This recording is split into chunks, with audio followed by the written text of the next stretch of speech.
20세기의 가장 위대한 전도자를 꼽으라고 하면 당연히 빌리 그레함 목사님을 꼽습니다.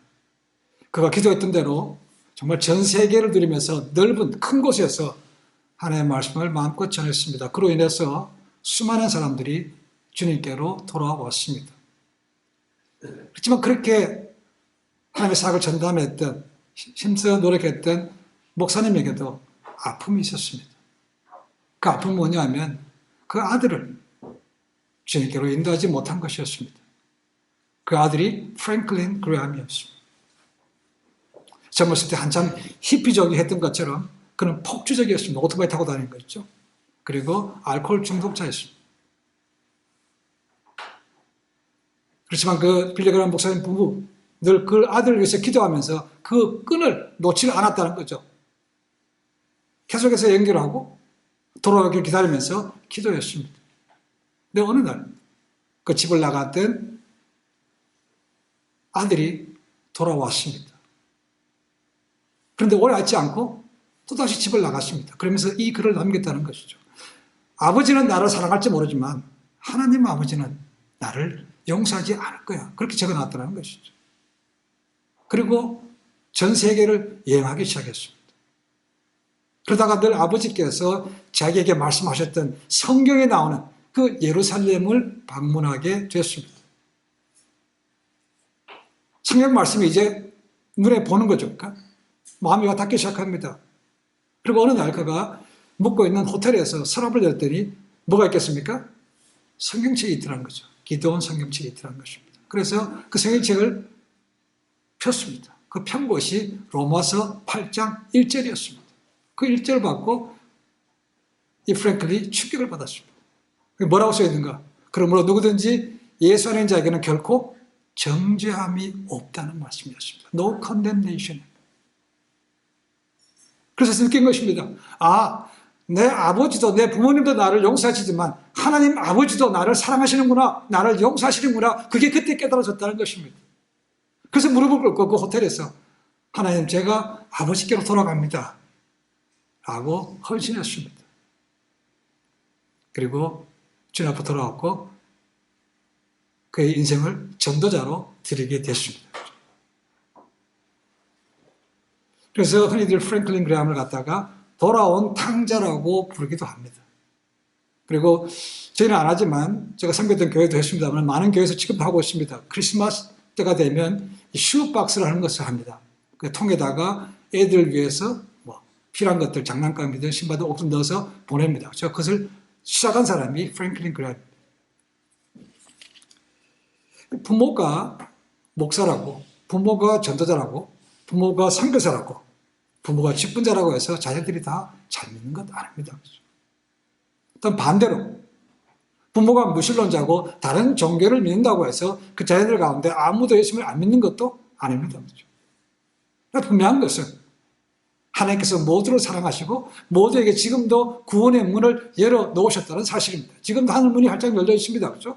근데 언젠가는 닫힌다는 거죠. 그래서 받아들여야 드린 자에게는 생명을 주시고 구원을 주시고 무엇보다 또한 특권을 주셔서 하나님을 감히 아버지라고 부를 수 있도록 만드셨다는 것이죠. 근데 믿는다는 것이 생각보다 쉽지 않습니다. 부모님 때부터 믿었습니다. 그러면 여전히 그래도 교회를 오는 것이 그렇게 어렵지 않습니다. 믿는 것도 그렇게 어떻게 보면 그렇게 어렵지 않다고 생각합니다. 그러나 믿지 않는 집안에서 이 교회를 온다는 것은요, 진짜 무지무지 어렵습니다. 턱이 그렇게 높습니다. 그러나 그 중에서도 구원받은 사람들은 분명히 있습니다. 그럼 오늘날 이제 점점 주님 다시 오실 날이 점점 가까워집니다. 근데 복음이 점점 들어가기가 어려워진 것도 사실입니다. 지금 우리 주변을 보십시오. 우리가 살고 있는 미국 보십시오. 미국은 퓨리턴, 청교도 위에서 신앙교에 세워진 나라가 이 나라입니다. 그렇죠? 근데 이 나라가 얼마나 바뀌었습니까?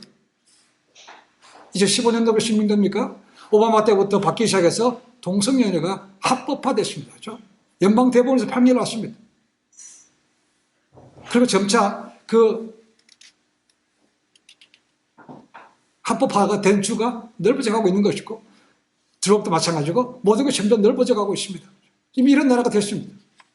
제가 얼마 전에도 말씀을 드렸습니다.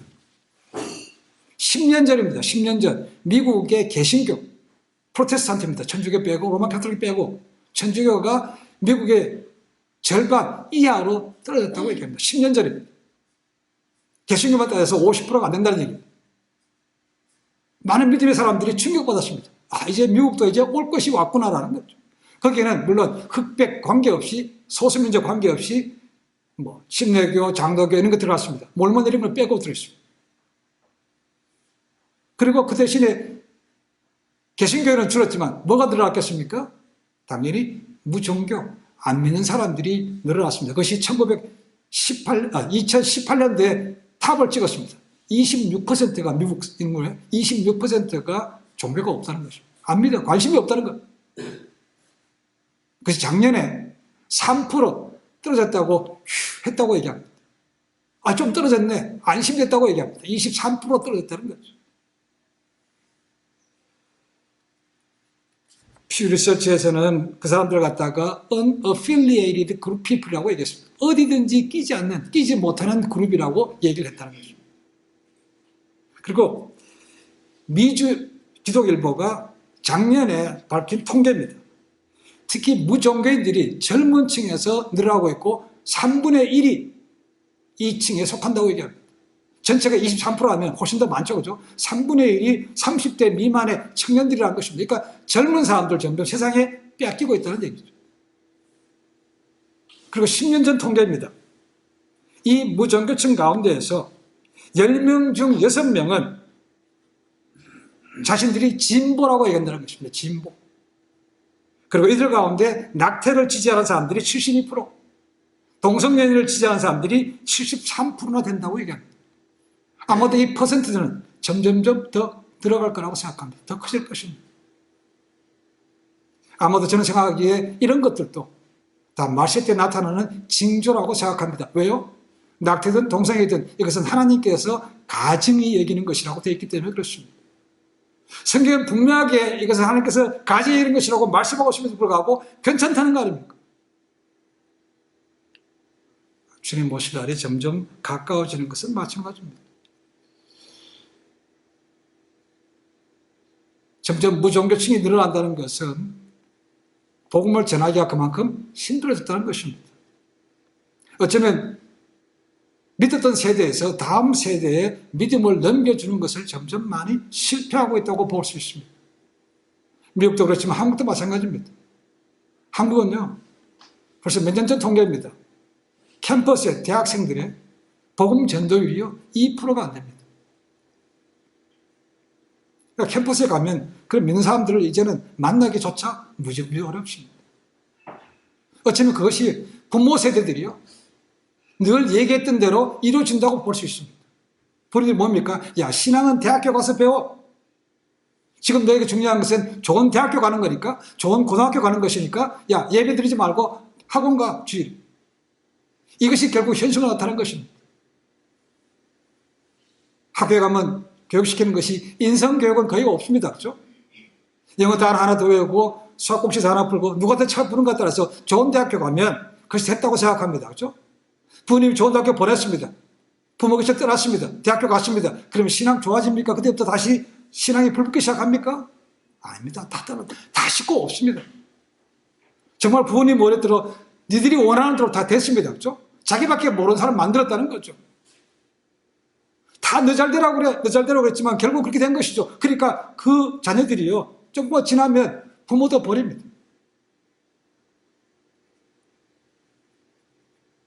한국의 인성교육 아시죠? 그죠?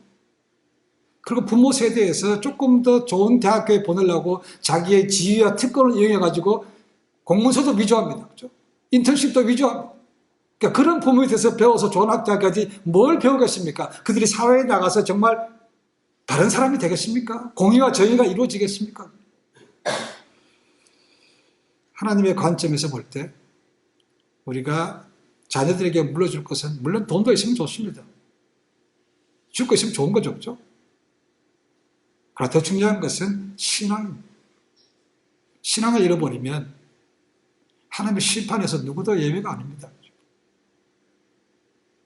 그리고 신앙이 제대로 돼가면 그 좋은 지식, 좋은 지혜, 좋은 능력을 갖다가 바른 곳에 다른 사람에 의해서 쓰게 될 거라고 생각합니다. 그렇지 않으면 결국 자기밖에 모르는 거죠. 제가 왜 이런 말씀드리냐면 오늘 본문에 나오는 유대인들이 그런 사람들이라는 것입니다. 유대인들 보십시오. 역사를 통해서 볼 때 자기 조상들이 잘못해서 얼마나 많은 어려움을 겪었는지 모릅니다. 하나님의 택함 받았다가 그 하나님을 버렸기 때문에 그들은 이런저런 나라에 노상 망하고 이리 치고 저리 치고 힘들어왔다는 것이죠.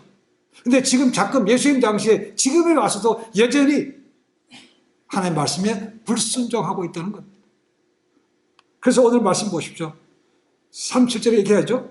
이렇게 많은 표적을 제 앞에서 행하셨으나 여전히 저를 믿지 않더라라는 것입니다.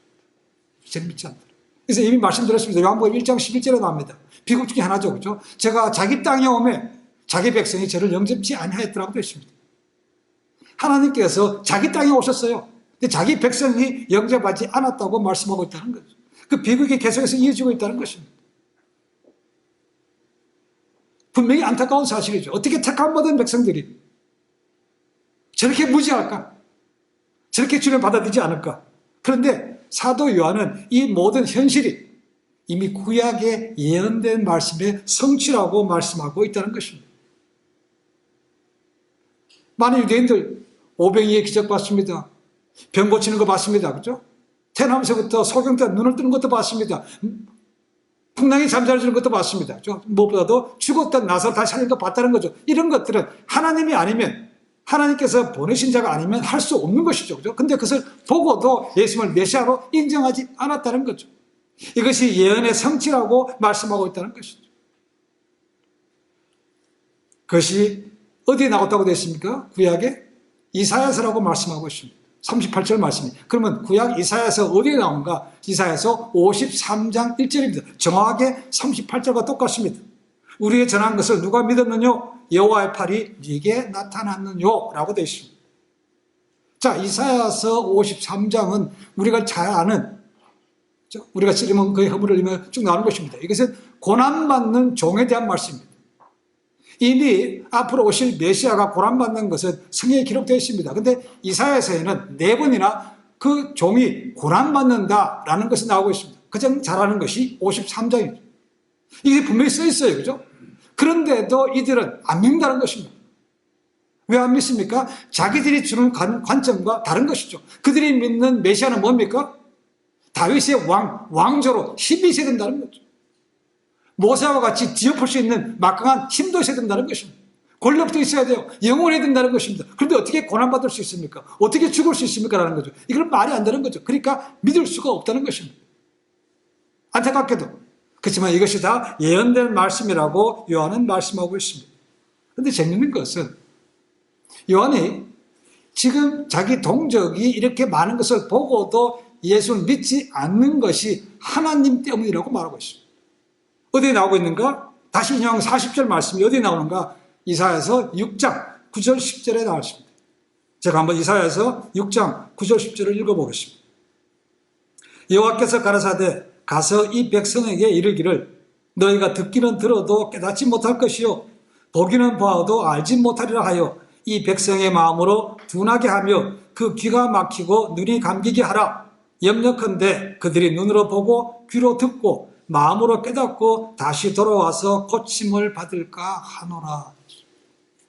보지만 못 보게 하고 듣지만 못 듣게 하셨다고. 누가 하셨다고요? 하나님께서 하셨다는 겁니다. 그럼 말이 안 되는 거 아닙니까? 하나님 모두를 사랑하시고 모든 사람이 다 구원받기를 원하시는데 이거 안 믿으면 어떻게 되는 겁니까? 하나님이 세상을 사랑하지 않는 거 아닙니까? 그렇죠? 정말 하나님 본심이 그렇겠습니까? 그렇지 않은 거죠. 어떻게 하시는가? 이사야서 그런 말씀이 나옵니다. 이사야서 50장 4절에 이런 말씀이 있습니다. 주 여호와께서 학자의 혀를 내게 주사 나로 곰핍한 자를 말로 어떻게 도와줄 줄을 알게 하시고 아침마다 깨우치시되 나의 귀를 깨우치사 학자같이 알아듣게 하시도다. 하나님께서 처음부터 이들을 버리고자 하셨다면 이사야 같은 선지자를 통해서 자꾸 말씀을 생각나고 가르치실 이유가 없는 것이죠. 그냥 내버려두면 됩니다. 근데 그들이 여전히 제대로 알고 믿고 돌아오기를 바라셨기 때문에 선제를 세우고 학자들을 세워서 그들로 하여금 가르치겠다는 것이죠. 이게 이런 말씀이라. 근데도 머리는 받았지만 이걸로는 받아들이지 않았다는 거죠. 성경에 쓰인 말씀과 내가 보는 관점이 너무 다른 거죠. 그러니까 내가 보는 관점이 중요한 것이죠. 말씀은 중요하지 않다는 것입니다. 상관없다는 것입니다. 그런 것이지 하나님께서 처음부터 그들을 버리신 것은 아니었다는 거죠. 그러니까 오늘 말씀도 보시면 많은 사람들이 믿지 않았지만 관원들 중에서도 믿는 사람들이 있었다는 거죠. 그렇죠? 다수는 아니었습니다. 모세리들이 믿지 않습니다. 그러나 그 중에서 소수의 사람들은 늘 예수님을 메시아로 믿은 사람들이 있었다고 말하고 있습니다. 사도 요한도 답답한 거죠. 그렇지 말라는 것이죠. 그래서 이 말씀을 인용하고 있는 것이죠. 이사야서 6장은 이사야가 성전에 들어갔다가 하나님을 직접 보고 하나님의 영광을 본 사람입니다. 이사야 때 왕이 우시아였습니다. 우시아가 솔로몬이 죽은 이후로 가장 원래 땅을 회복시켰던 왕이 우시아였습니다. 근데 그가 교만했다가 문득백에서 죽습니다. 그렇죠? 그것이 이사야에게 큰 충격이었습니다. 그래서 이사야가 성전에 기도하러 갔다가 거기서 하나님을 만났고 하나님께서 스랍들에 둘러싸여 있고 영광스러운 보좌에 있는 모습을 봤다는 것입니다. 하나님의 영광을 봤다는 거죠. 그 하나님의 영광을 봤던 이사야를 요한이 인용한 것은 지금 예수님이 그 하나님과 동일한 분이라는 것이죠. 그 영광이 지금으로부터 같이 보여준다는 것을 우리에게 얘기하고 있는 것이죠.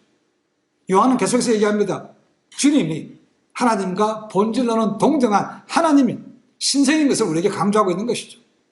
지금 이렇게 말씀하고 있습니다. 자, 그러면 관원들 중에서도 믿는 사람들이 있었다고 말합니다. 그런데 그 다음에 나는 말이 뭡니까? 그들이 드러내놓고 예수님을 메시아로 인정하지 않았다는 것이죠. 그 이유가 뭐라고 되어 있습니까? 그들이 출교당할까 두려웠다는 것이죠. 출교. 출교가 뭡니까? 유대 사회에서 완전히 추방되는 걸 얘기하고 있습니다.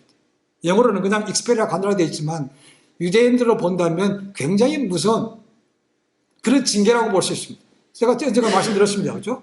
이 출교에 4단계가 있는데 마지막 4번째 단계가 아주 어려운 겁니다. 이 단계가 되면 어디 끼지를 못합니다. 자기 가족, 배우자, 자녀밖에 만날 수가 없습니다. 유대사회에 끼울 수도 없고 일을 할 수도 없고 당연히 성전에 못 가는 거죠. 그리고 불이익을 당해도 뭐 어떻게 보상받을 길이 없습니다. 길 가다가 잘못해서 누가 자기를 죽였다는 것입니다. 근데 그 가족들 누가 고소할 수도 없고 보상도 못 받는 것이죠. 그러니까 이게 무서워서 공회원들 가운데 내가 믿노라 하고 얘기한 사람이 없다는 겁니다. 사내들인 공회원, 입법, 사법, 행정 모든 오늘날에 국회의원보다 훨씬 더 파워를 많이 줬습니다. 다 쥐고 있어요. 근데 그걸 뺏긴다고 생각해 보십시오. 그거 얼마나 손해가 많은 것입니까? 그러니까 드러내놓고 얘기하지 못한 것은 인간적으로 볼 때 이해는 됩니다. 그러면 이런 질문이 생겨봅니다. 그럼 사도 요한은 뭐 그런 지위가 없었기 때문에 그런 부가 없었기 때문에 이렇게 당당하게 말할 수 있습니까? 그들은 그게 출교가 두렵지 않습니까? 우리 잘 아는 대로 요한을 포함한 제자들은 사도행전에 나옵니다. 그렇죠? 엄청나게 고난받았습니다. 그리고 대부분이 다 순교당했습니다. 그렇죠? 그런데도 그들은 예수의 메시아로 맞다고 증거하고 다녔다는 거죠. 특별했습니까? 그러면 사도 요한과 그렇지 못한 사람들의 차이는 뭡니까? 오늘 43절에 뭐라고 되어 있습니까?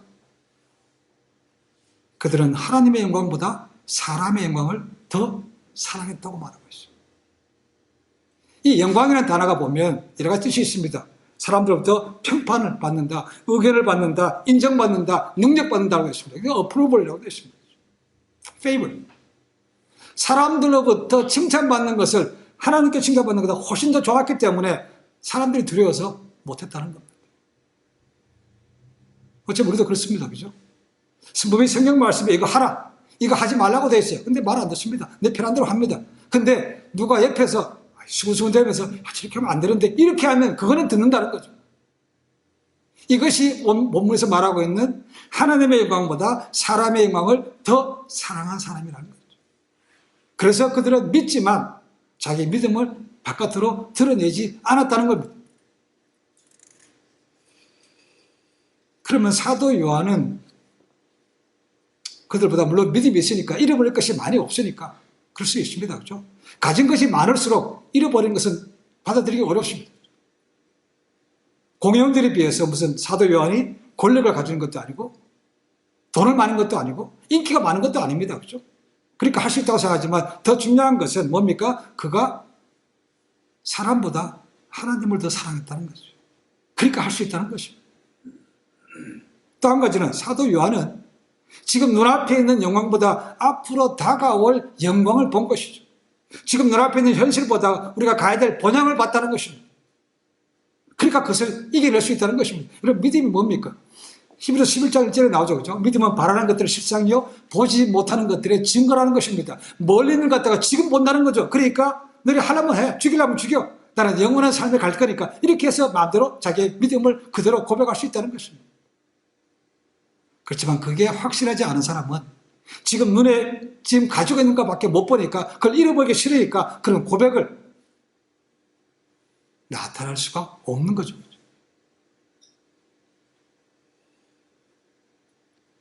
오늘은 말씀이 나오지 않습니다. 공회원들 가운데 믿는 사람이 있더라 라는 것이 나중에 이제 예수님께 십자가에 돌아가시고 날 때 이제 드러납니다. 그렇죠? 그 두 사람이 있었죠. 우리가 성경에 나오는 사람. 누구였습니까? 니고데모와 아리마대 사람 요셉이었습니다. 그들이 예수님의 장례를 준비하면서 분명히 맞습니다. 그리고 그 이후에 얘기는 성경에 기록되어 있지 않습니다. 그러나 분명히 성경 말씀 근거해 볼 때 그들은 공회에서 자격 박탈, 쫓겨났을 겁니다. 그렇죠? 어쩌면 다시는 그 사회에 못 들어갈지 모릅니다. 어쩌면 그들이 많은 불이익을 당할 수 있습니다. 그런데도 불구하고 그들은 세상의 끝을 잃어버렸지만 영원한 생명을 얻은 사람들인 것이죠. 이것이 쉬운 게 아니라는 겁니다. 쉬운 게. 진짜 예수님의 제자는 내 이익에 관계없이 어느 곳에서 내가 예수님을 믿습니다라고 말할 수 있는 사람이라는 거죠. 우리 많은 경우 눈치 볼 때 맞습니다. 눈치 볼 때. 이거 얘기해야 돼, 말해야 돼. 이 땅에는 예수님의 많은 조각상들이 있습니다. 조각. 예수님의 상이 있죠. 그죠? 여러분 잘 아는 게 뭐가 있습니까? 제일 큰 거 기억하십니까? 어디에 있습니까? 브라질에 있죠. 그죠? 브라질. 리오데자네이루. 거기 있습니다. 얼마큼 큰가? 높이가 30m. 이 양팔을 벌리고 있는 상이죠. 양팔을 벌리고 있는 이 폭이 28m랍니다. 그리고 무게가 보니까 635톤입니다. 조각상이.